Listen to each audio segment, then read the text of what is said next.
Las plataformas de redes sociales y los campus universitarios están adoctrinando a la próxima generación de estadounidenses con un odio hacia Israel que es tan fanático y tan visceral que los hace indiferentes al valor de la vida judía. Existe una ideología dominante que divide al mundo en el opresor versus el oprimido. Y para estos activistas, Israel es el opresor que no puede hacer nada bien, y Hamás es el oprimido que no puede hacer nada mal. Y esa es la lente distorsionada y simplista a través de la cual se ve el conflicto israelí-palestino. Bienvenidos a Israel, Estado de una Nación, con Eilon Levy. Soy Eilon Levy. Las atrocidades del 7 de octubre conmocionaron al mundo, pero en el mundo judío fue la repercusión lo que la gente encontró más impactante.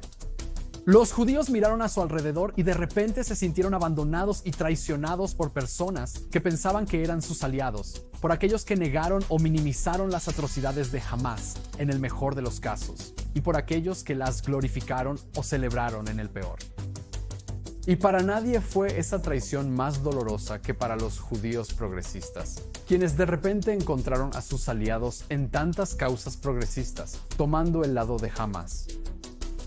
Una encuesta de Harvard-Harris revela que un sorprendente 20% de los estadounidenses apoya a Hamás, no a los palestinos en general. Y ese problema es aún peor en la izquierda, con un cuarto de los demócratas apoyando a los terroristas del 7 de octubre por encima del Estado Democrático de Israel. Los judíos progresistas quedaron horrorizados al ver que las personas con las que marcharon por los derechos de los homosexuales apoyaron al régimen homofóbico de Hamás, como las personas que marcharon por los derechos de las mujeres, se aliaron con los violadores de Hamás. De alguna manera, odiar a Israel se había convertido en parte de un conjunto de causas progresistas, junto con la justicia social, junto con la justicia climática, junto con la justicia racial y todo lo demás bajo el sol. Y eso ha puesto a los judíos en una situación imposible, porque de repente hablar a favor de Israel y en contra del antisemitismo significa ser expulsado de los espacios progresistas.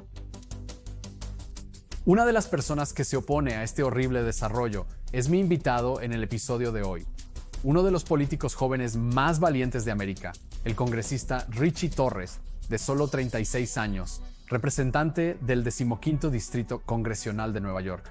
El congresista Torres es una minoría dentro de una minoría, gay, afrolatino, progresista y orgullosamente sionista, defendiendo audazmente el caso de que apoya a Israel, no a pesar de sus valores progresistas, sino debido a esos valores progresistas. Es alguien que lo entiende, que comprende que la hostilidad violenta hacia Israel en espacios progresistas realmente no se trata de Israel. Es una nueva expresión del nuevo antisemitismo. Y realmente no se trata de Israel o una amenaza para Israel. Es una amenaza para América. Y para que las causas progresistas prosperen, ese odio patológico hacia Israel tiene que desaparecer. Por lo tanto, fue un honor unirme al congresista Richie Torres para un episodio especial de Israel, Estado de una Nación, con Eilon Levy en su oficina en el 1977. Bronx, Un mundo en el que los judíos se sienten cada vez más aislados y traicionados. ¿Hay esperanza de más aliados como él que lucharán junto a ellos, hombro con hombro? Lo que realmente importa. Únete a mí en Israel, Estado de una Nación, con Eilon Levy. Noticias de última hora de Israel esta mañana, toma de rehenes sorprendente. Cientos de israelíes están muertos. Quiero traer al portavoz del gobierno israelí, Eilon Levy. ¿Qué sucede cuando la pausa de 4 días? ¿Cómo resuelves esto? ¿Dónde se hace eso? Congresista Richie Torres, gracias por recibirnos para este episodio de Estado de una Nación en sus oficinas en el Bronx. Gracias por hacer el esfuerzo de venir al Bronx. Todo el camino desde Tel Aviv. ¿Sabes? En la semana que he pasado aquí en Nueva York, he estado hablando con muchos judíos estadounidenses que sintieron después del 17 una sensación de traición por las sociedades a su alrededor. Esperaban que la sociedad liberal con la que habían estado marchando hombro con hombro en tantas causas expresara solidaridad o al menos simpatía después de los ataques y sintieron que la gente les daba la espalda. Y me pregunto, ¿dónde te encuentra eso como congresista que, por un lado, es muy progresista? Por otro lado, conocido como uno de los defensores más vocales de Israel y la comunidad judía en los Estados Unidos, como atrapado en el medio. Sí. Bueno, mira, me esfuerzo por ser un oasis de claridad moral en lo que cada vez se siente más como un desierto de confusión moral. Sabes, la gente a menudo me pregunta, ¿sabes? ¿Eres negro, latino, gay, millennial del Bronx? Que hasta hace poco no tenía un electorado judío. ¿Sabes por qué te importa tanto combatir el antisemitismo? ¿Por qué te expresas tan enérgicamente y con tanta frecuencia? Y simplemente respondo, estás haciendo la pregunta equivocada, ¿verdad? La pregunta no es por qué he elegido ser franco. La pregunta es por qué otros han elegido callar durante el día más letal para los judíos desde el Holocausto. Y para mí, no es necesario ser judío para combatir el antisemitismo, al igual que no es necesario ser negro para combatir el racismo contra los negros. Sabes, a lo largo de la historia ha habido judíos estadounidenses que pagaron el precio máximo, que dieron sus vidas por la causa de los derechos civiles. Hace 60 años, Andrew Goodman, un judío estadounidense, Michael Schorner, un judío estadounidense, junto con James Chaney, un afroamericano, fueron asesinados bárbaramente en el incendio de Mississippi para que los afroamericanos pudieran tener el derecho a votar y vivir libremente, sin las ataduras de la crueldad de Jim Crow. Y para mí, la lección aprendida de la historia es que todos estamos en esto juntos, y todos tenemos la obligación moral de hablar en contra del extremismo, sin importar la forma que tome y sin importar la dirección de la que venga, incluso si viene de mi propio patio ideológico. ¿Correcto? Muchos judíos americanos liberales expresan sentirse presionados. Su vinculación con Israel y la comunidad judía es una parte fundamental de su identidad, pero también lo es su apoyo a las cuestiones progresistas liberales. Y sienten que esa sociedad se ha vuelto en su contra. Y me pregunto si también te sientes atrapado entre, por un lado, este mundo progresista que parece haberse vuelto cada vez más contra Israel y cada vez más los judíos en América sienten a los judíos, y tu amistad con la comunidad judía. ¿Te encuentras básicamente encasillado en un nicho donde tienes que elegir un lado? Mira, hay judíos progresistas y miembros progresistas de la comunidad que sienten un profundo sentido de alienación del movimiento progresista que se ha radicalizado cada vez más contra Israel, ¿verdad? Hay un sentido en el que no abandoné el movimiento progresista. El movimiento progresista me abandonó a mí. Creo que ese es el sentimiento entre muchos miembros progresistas de la comunidad pro-Israel. Aquí hay una analogía. Durante mucho tiempo en la sociedad estadounidense, si eras gay, te decían que tenías que estar en el armario. Tienes que avergonzarte de quién eres. Tienes que renunciar a tu identidad. Hay un sentido en el que el movimiento progresista está entregando el mismo mensaje a los judíos pro-Israel. Para ser parte del movimiento progresista, tienes que ocultar tu sionismo. Tienes que avergonzarte de tu sionismo. Debes renunciar a tu identidad e historia. Para mí eso no es verdadero progresismo. Eso tergiversa al progresismo. Anat Wilf expresó que el sionismo, siendo una causa progresista, ha sido víctima de su propio triunfo. El mundo demoniza a los judíos por progresar de víctimas a soberanos. Y para mí la demonización del progreso judío en forma de Israel es una perversión del progresismo en lugar de una verdadera expresión de este. Y eso es lo que para nosotros parece tan desordenado con el paradigma opresor-oprimido, que una vez que tomas un grupo como los judíos que han sido históricamente victimizados y perseguidos, y se levantan y reclaman poder y una voz para sí mismos, de repente se les clasifica como opresores en lugar de libres. Ese debería ser el objetivo final de cada grupo oprimido, reclamar su dignidad, independencia e igualdad. Mira, para mí el sionismo es la forma definitiva de liberación y descolonización. Es la historia de la liberación judía de la opresión. Y no hay nada progresista en abogar por la abolición de Israel como un Estado judío. No hay nada progresista en oponerse a los acuerdos de Abraham, que promueven la paz entre israelíes y árabes, entre judíos, cristianos y musulmanes. No hay nada progresista en oponerse a la cúpula de hierro, que protege a los civiles del constante fuego de cohetes. Y ciertamente no hay nada progresista en apoyar a Hamás, que ha masacrado y quemado, asesinado, mutilado y mutilado a mujeres y niños. Para mí la verdad de esas afirmaciones es tan obvia que apenas vale la pena repetirla. Sin embargo, debemos repetirlas porque vivimos en un mundo de mentiras. Vivimos en un universo orwelliano, moralmente invertido, donde el mal se ha convertido en bien y lo incorrecto se ha convertido en correcto, y el terrorismo se ha convertido en resistencia. Así que intenta ayudarme a entender cómo todo se volvió del revés, porque para nosotros es tan obvio que Israel debería ser una causa progresista. Y aunque se quiera destruir el Estado judío, no hay nada progresista en eso. Cada vez más, eso está entrando en la canasta de lo que significa ser progresista, por lo que las personas que se identifican como progresistas se sienten excluidas de estos espacios. ¿Cómo se llegó a esta hostilidad total hacia Israel? No una crítica a la política de su gobierno, sino a la abolición total del Estado de Israel. ¿Y cómo se agrupó eso junto con los derechos de los inmigrantes, los derechos de los homosexuales y el clima? ¿Y qué tienen que ver todas estas cosas entre sí en la mente de las personas que están agrupando todo esto? Bueno, responderé a tu pregunta contándote una historia personal. Cuando anuncié por primera vez que iba a Israel, que fue la primera vez que viajé al extranjero, nunca olvidaré, me convertí en el objetivo de un odio y una traición abrumadores. Algunos activistas se ofendieron por el hecho de que yo, un latino gay negro, visitaría Israel. ¿Cuándo fue la primera vez que visitaste? Fue entonces, lo anuncié en 2014, y luego fui en febrero de 2015, así que fue hace casi una década. Activistas organizaron una manifestación en las escaleras del ayuntamiento atacándome directamente. Recuerdo encontrarme con un activista que llevaba una camiseta que decía Queers por Palestina. Me acerqué a ella y le pregunté su opinión sobre Hamás, por curiosidad.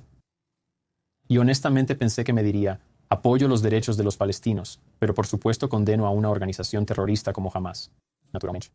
Y en cambio dijo, oh no, yo apoyo a Hamás porque Hamás está luchando por la liberación del pueblo palestino. Ella dijo esto hace una década. Así comenzó mi epifanía. ¿Sabes? El hecho de que un activista, lesbianas, gays, bisexuales, transgénero y queer, pueda defender a una organización terrorista que asesina sistemática y salvajemente a personas lesbianas, gays, bisexuales, transgénero y queer, eso para mí fue una señal tan definitiva como cualquier otra de la absoluta estupidez, bancarrota moral y absurdo que el boicot, desinversión y sanciones ha infligido a la política progresista. Pero ¿cómo sucedió esto? ¿Cómo terminaron todos agrupados? Para responder tu pregunta, me di cuenta desde ese momento que la idea más influyente en los campus universitarios es la interseccionalidad.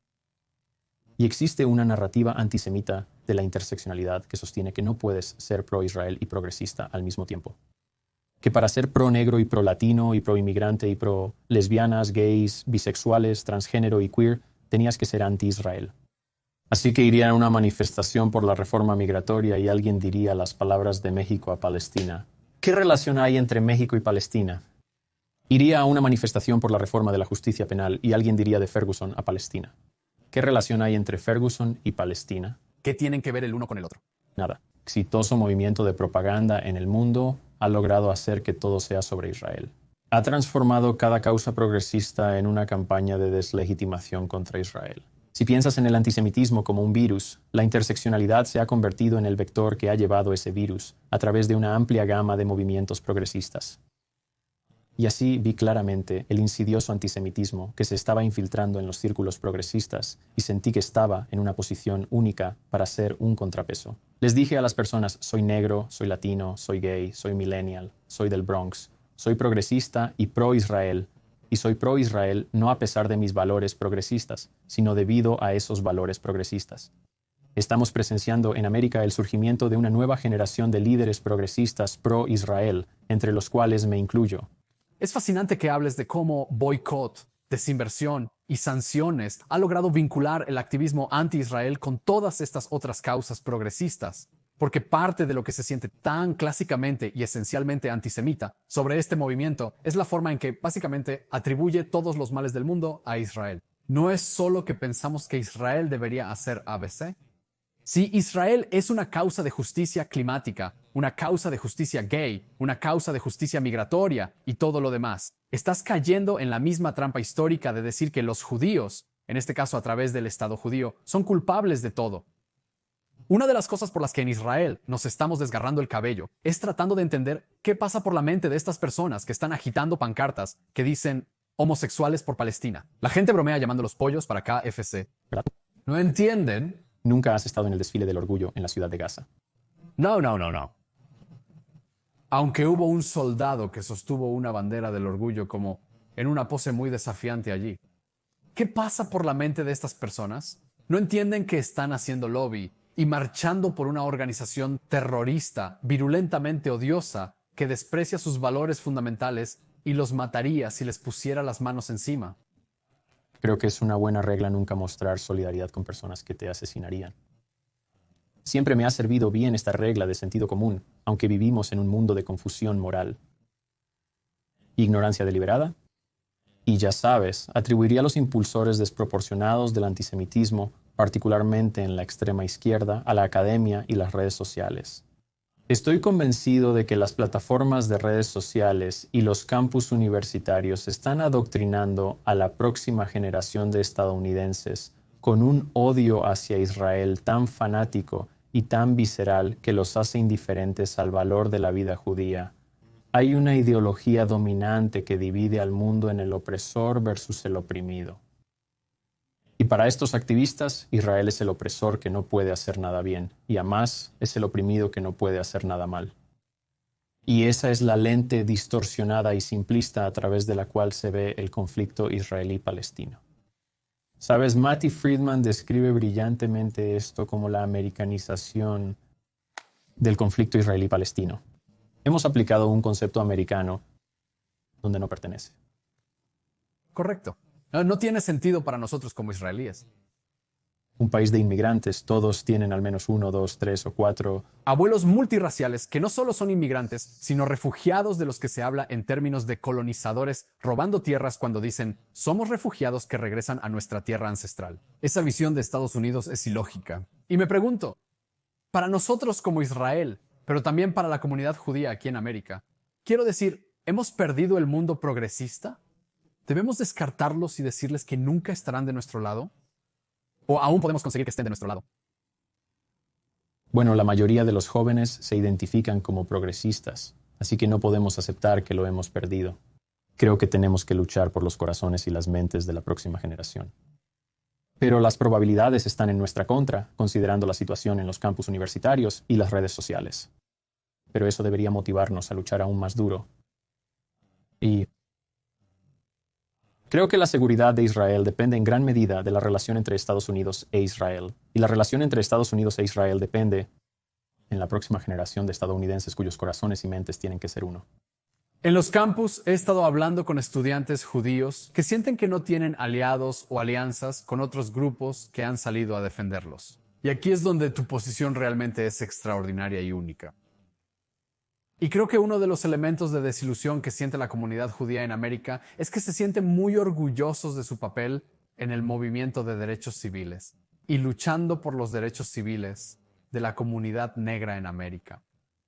Y miran lo que está sucediendo con el movimiento Black Lives Matter, el famoso incidente de Chicago, adoptando a los parapentistas que se lanzaron para violar, saquear y asesinar a personas en el Festival Nova.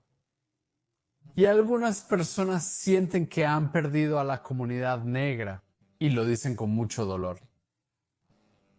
Pero la comunidad negra se ha alineado con la causa palestina y se ha vuelto contra ellos. ¿Eso resuena contigo? ¿Lo hace? ¿Eso coincide con tu percepción de la realidad?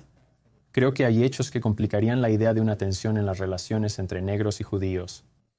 Por lo tanto, rechazo la idea de que Black Lives Matter de Chicago es fundamentalmente representativo de la comunidad negra. Los defensores más fuertes de Israel como un Estado judío aquí en los Estados Unidos son a menudo funcionarios electos negros, como yo, el alcalde Eric Adams de Nueva York. Sí, Hakeem. Jeffries está bien posicionado para ser el futuro presidente de la Cámara. Y la abrumadora mayoría tanto del caucus hispano del Congreso como del caucus negro del Congreso siguen siendo fuertemente pro-Israel, y haría algunos puntos más. Yo argumentaría que el electorado afroamericano mayor ha sido una fuerza moderadora en el Partido Demócrata. Si no fuera por los votantes afroamericanos mayores, Bernie Sanders en lugar de Joe Biden habría sido el nominado demócrata. ¿Cómo? Entonces, la base de Bernie Sanders eran principalmente progresistas blancos, mientras que Biden ganó gracias al voto afroamericano en lugares como Carolina del Sur. eso es interesante. Y así argumentaría que el voto afroamericano ha sido una fuerza moderadora en el Partido Demócrata para el beneficio de la relación entre Estados Unidos e Israel. O miras una carrera congresional como la 11 de Ohio. Chantel Brown, una candidata pro-Israel, compitió contra Nina Turner, una candidata anti-Israel. Chantel Brown, una de las fortalezas de una coalición judía negra. Y entonces la realidad es mucho más matizada de lo que la gente la hace parecer. Lo que he llegado a descubrir es que los jóvenes de todas las razas, ya sabes, son cada vez más escépticos y críticos e incluso abiertamente hostiles hacia Israel. Y entonces el aumento del antisionismo en América no es tanto un fenómeno racial como generacional. ¿Por qué es eso? Creo que esos jóvenes han sido ideológicamente capturados por las redes sociales, particularmente TikTok y los campus universitarios. Cuando la gente me pregunta por qué eres tan pro-Israel, les digo que es porque dejé la universidad. ¿Qué opinas de la comunidad hispana, considerando que te mueves tanto en el mundo negro como en el puertorriqueño? ¿Dónde se alinean los hispanos en la cuestión de Israel? ¿Cómo respondieron al 10-7? ¿Dónde están en términos de alianzas con la comunidad judía? Creo que se trata de generación. Las personas jóvenes de todos los orígenes están, eso es lo que he encontrado, mucho menos simpatizantes hacia Israel. Y por lo tanto, tenemos que luchar con todo nuestro corazón para persuadir a la próxima generación. ¿Y qué consejo darías entonces a los estudiantes judíos en el campus, a otros que creen en la importancia de la relación entre Estados Unidos e Israel, sobre cómo empezamos a recuperar de la ideología retorcida que ha presentado a Israel como el diablo encarnado y decir que la amistad entre Estados Unidos e Israel es algo no solo obvio, sino de vital importancia? ¿Cómo luchamos cuando las probabilidades están tan en nuestra contra? Mira, para mí, la mayor amenaza para la relación entre Estados Unidos e Israel no proviene de la extrema derecha ni de la extrema izquierda. Proviene de la complacencia y la cobardía de un centro que vive con miedo a los extremos. Franklin Roosevelt una vez dijo, lo único que tenemos que temer es el miedo mismo. Y así le diría a mis hermanos y hermanas en la diáspora judía, no hay necesidad de vivir con miedo. Necesitamos que hables, necesitamos que te levantes. Porque si no defiendes la relación entre Estados Unidos e Israel, nadie más lo hará. Y hay personas que viven con miedo a los extremos y que practican la autocensura. Y la clave para ganar los corazones y las mentes de la próxima generación es romper ese ciclo de autocensura y abogar por Israel, no desde un lugar de miedo, sino desde un lugar de fortaleza. ¿Crees que aún tenemos muchas personas de nuestro lado, amigos y aliados naturales, que sienten miedo o intimidación para hablar y que es cuestión de participar en la batalla en lugar de huir? Tanto los aliados judíos como no judíos de Israel se autocensuran por miedo, incluso lejos del campo de batalla. ¿Miedo de qué? Lo escucho mucho y me pregunto de qué tienen miedo exactamente. ¿Miedo a ser cancelados, excluidos de la sociedad cortés y a la violencia real? ¿Miedo al rechazo? ¿Sabes? He tenido que pagar un precio personal, ¿verdad? Soy uno de los funcionarios electos más demonizados en América porque apoyo a Israel. Sabes, mi madre ha sido objeto de acoso debido a mi apoyo por Israel. Y he perdido salir en contra. ¿Tu madre? Sí, he perdido relaciones familiares, amistades. No hay tema en el que enfrente más odio, acoso y amenazas de muerte que en el tema de Israel. Y por lo tanto tengo colegas que concluyen que no vale la pena, que sí, apoyo a Israel, pero voy a permanecer en silencio, porque no vale la pena el costo de enfrentar la ira de la extrema izquierda y la extrema derecha. ¿Temes por tu seguridad física? Una de mis películas favoritas es El Padrino y su secuela. Me recuerda una cita de Hyman Roth. Esta es la vida que hemos elegido. Así que sé para lo que me he inscrito. Porque hay personas que intentan intimidarte para que les des la espalda a Israel y los judíos. Comunidad. Y puedo ver que para muchas personas esa es simplemente la opción fácil de hacer. Así que me pregunto por qué tú eres tan vocal al hacer este punto. Quiero decir, una opción es simplemente mantener la cabeza baja y decir, no me voy a involucrar en esto. Me pregunto cómo tú, como congresista, te has convertido en una de las voces más poderosas para la amistad entre Estados Unidos e Israel. Me niego a vivir con miedo. Siento que el talón de Aquiles. Los funcionarios electos tienen una necesidad patológica de ser amados. Y yo, por mi parte, no tengo necesidad de ser amado. Para mí es mejor hacer lo correcto que ser amado. La integridad importa más que la popularidad. Por eso defenderé lo que creo correcto, aunque signifique estar solo. Entonces, ¿qué has estado haciendo? Porque es una cosa tuitear y Dar. Los discursos son enormemente apreciados. Pero en términos de tu trabajo en el Hill, ¿qué has estado haciendo en términos legislativos? Sí, así que me asocié con un republicano, Mike Lawler, para avanzar en la legislación bipartidista que establecería un enviado especial para los acuerdos de Abraham. Fue incluido en la Ley de Autorización de Defensa Nacional. Porque para mí los acuerdos de Abraham no hay nada más poderoso que un rechazo árabe de... Y los acuerdos de Abraham son una repudiación árabe de boicot, desinversión y sanciones, lo cual Eso es lo que motivó a muchos. personas a volverse locas. Eso pensaron Que tenían a todo el mundo árabe de su lado contra Israel. Y se dan cuenta de que en realidad los árabes en la región piensan que hay un futuro para la paz y la cooperación y el comercio con Israel. y por lo tanto, a pesar de los eventos, sabes, la tragedia del 7 de octubre y sus secuelas, sigo siendo fundamentalmente optimista de que estamos tan cerca como nunca antes de realizar el sueño abrahámico de judíos, cristianos y musulmanes coexistiendo en paz y prosperidad. ¿Y qué hay sobre el frente del antisemitismo? ¿Es eso algo que necesita ser combatido a nivel local, a nivel federal? ¿Qué estás haciendo al respecto? Entonces, obviamente es un problema multifacético, pero cuando se trata de antisemitismo no hay nada sin precedentes sobre el antisemitismo, que es un odio antiguo. Lo que no tiene precedentes es la amplificación algorítmica del antisemitismo en las redes sociales. Entonces está el problema de las redes sociales en general. Sí, si decimos El antisemitismo es un virus y ahora hay una plataforma que lo propaga viralmente. acertado, a un nivel sin precedentes. Pero luego está el problema de TikTok en particular, que es un riesgo de seguridad nacional prohibitivo para los Estados Unidos. Y ten en cuenta, ¿por qué un riesgo para la seguridad nacional? Bueno, TikTok no es simplemente un... Twitter es la principal red social y fuente de noticias para la nueva generación de estadounidenses.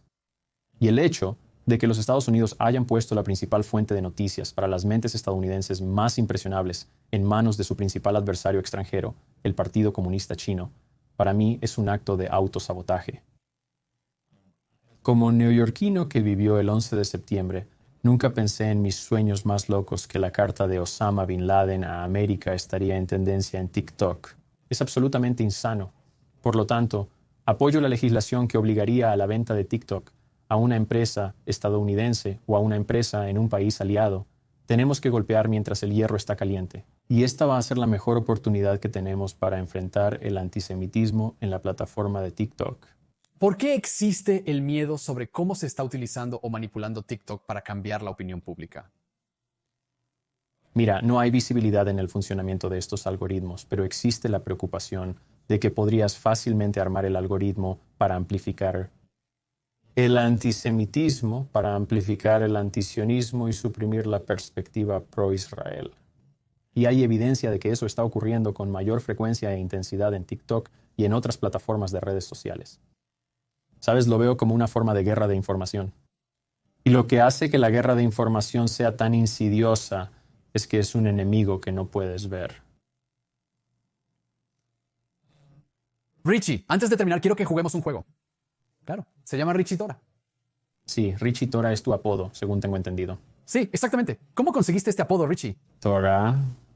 Uno de los rabinos más prominentes de Riverdale en el Bronx es Avi Weiss, quien ha pasado mucho de su tiempo en Israel a raíz del 7 de octubre, pero él me llamó famosamente Richie Tora. Richie, Entendido. Estoy en un fuego rápido en este momento. donde yo Quiero preguntarte, Uyo, una vez dije que era un judío etíope e israelí dijo, bueno, no eres lo suficientemente atractivo para ser etíope, así que, ouch, he sido víctima de israelí, pero eso es brutal. Ellos son... son muy directos. Y yo...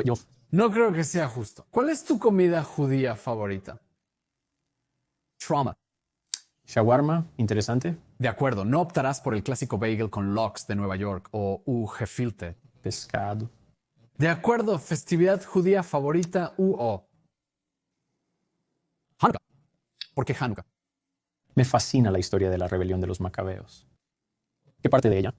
Lo que es relevante. Siento que es relevante para nuestro propio tiempo. Así que los macabeos estaban luchando por el derecho de los judíos a existir como judíos frente a una amenaza existencial, que en aquel momento era Antíoco IV bajo el imperio seleucida. Y hoy los judíos luchan por el derecho de Israel a existir como un Estado judío ante una nueva amenaza existencial, que para mí es la República Islámica de Irán. Los paralelismos se refieren a este instante. ¿Tienes una película judía favorita? ¿Mi película judía favorita? Quizás me hayas dejado perplejo ahí. Seinfeld es una excelente sitcom judía de televisión. Nos quedaremos con Seinfeld. Seinfeld. ¿Figura histórica judía favorita? ¿Figura histórica judía favorita, aparte de Abraham y Moisés? Es interesante. Un amigo mío me dio un consejo. Cuando tengas dudas, cita a Jonathan Sacks, quien es muy citable, dice él. Jonathan Sacks está entre mis figuras judías favoritas. Eso es lo correcto. Respuesta. Y por supuesto, Theodore Herzl. Como judío británico, apreciarías el genio de Jonathan Sacks. Finalmente, si fueras a organizar una cena de Shabbat y tuvieras 3 invitados, vivos o muertos, ¿quiénes serían? Oh, esa es difícil. Necesariamente. ¿Tiene que ser judío? No.